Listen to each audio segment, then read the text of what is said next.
大家好，我係樂善堂梁銶琚學校分校中文科科主任馬凱儀主任。今日我會透過呢條短片同大家介紹中文科識字活動。呢套短片會分為3個部分。首先，我哋會講解喺取消默書嘅情況之下，學生點樣透過中文科嘅識字活動提升識字量。另外，我會舉出各年級識字活動嘅例子。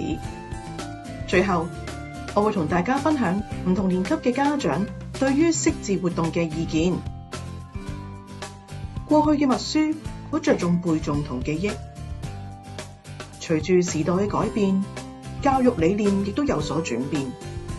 識字活動傾向於知識嘅建構與多元表達。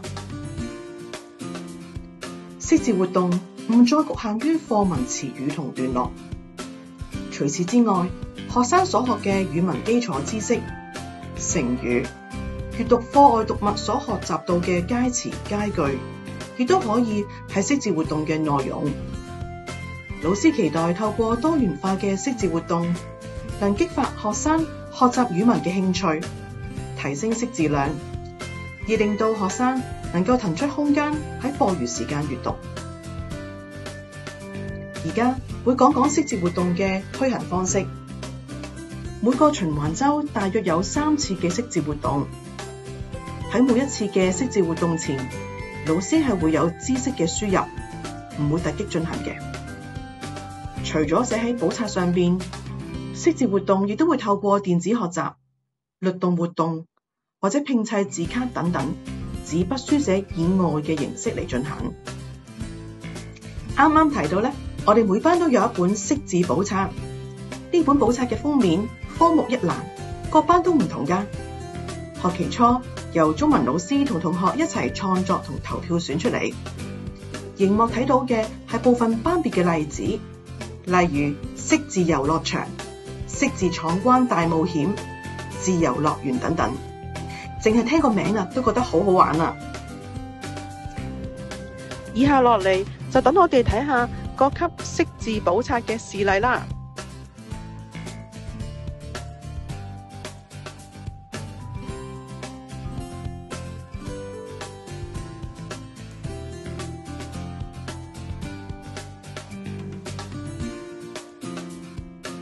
而家就等我哋睇下各級嘅例子啦。低小階段打好語文基礎係最為重要嘅。識字活動除咗寫字，透過動手做、動手拼砌，讓學生認識同埋掌握漢字嘅部首、部件。1年班嘅同學自製部首卡，既有趣，亦都令到學生印象更為深刻。例如水字部，令到學生諗起河流嘅河、海洋嘅洋、洗手嘅洗，而口字部咧就令佢哋諗起吃雪糕喎。2年班嘅同學，我哋嘅要求就會高啲啦。識字活動嘅主題同樣都係水字部，老師需要同學盡量寫出水字部嘅字同埋配上詞語。另外，同學透過 word 和嘅電子遊戲揾出同分辨形近字。講開分辨形近字，3年班嘅同學咧就會跟住老師一邊做動作，一邊唱出口訣，去分辨自己個己、已經個已同字時個字。另一方面，透過分發字卡，扮演小老師喺黑板上邊書寫，令到學生學會寫正字同埋重溫字形結構。學生透過唔同形式嘅識字活動，去揾出自己或者班上邊同學嘅錯別字，佢哋覺得非常之有趣。4年班嘅同學喺呢個識字活動裏邊，需要介紹尋晚食咗啲乜嘢喎。有啲同學更加將自己嘅晚飯拍照同列印出嚟。識字活動連結生活，學習起上嚟就更加容易，實在係既愉快又有效嘅學習方式。唔好以為淨係低年班嘅同學先中意玩拍嘅活動啊！熒光幕上邊所示嘅係一班5年班嘅學生。識字活動嘅主題係同量詞有關，學生需要搶住拍出答案，既好玩又刺激。高年班嘅同學需要記唔同主題嘅4字詞，喺呢個識字活動當中，老師教同學將四字詞嘅部首、部件分開嚟寫，學會拆字，記憶就更加深刻啦。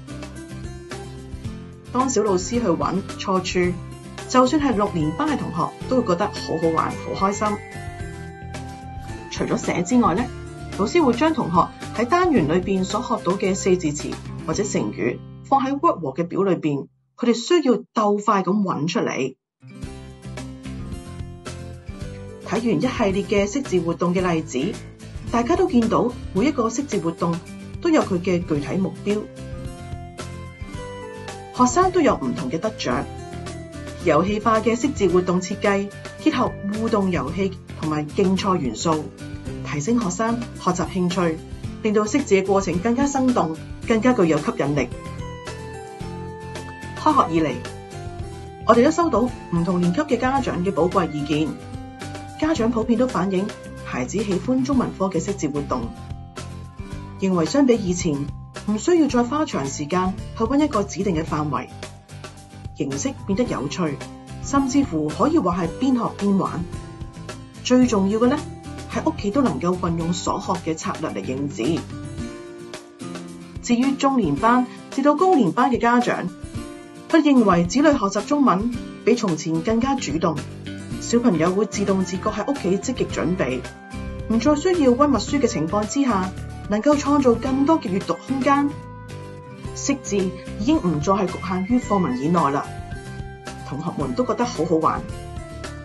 喺呢個會議完結之後，我哋會進行問卷調查，歡迎各位家長提供你哋嘅寶貴意見。各位，如果有任何嘅查詢，可以聯絡你哋嘅中文科任老師或者中文科主任馬凱儀主任。今日嘅分享就到呢度啦，多謝晒咁多位。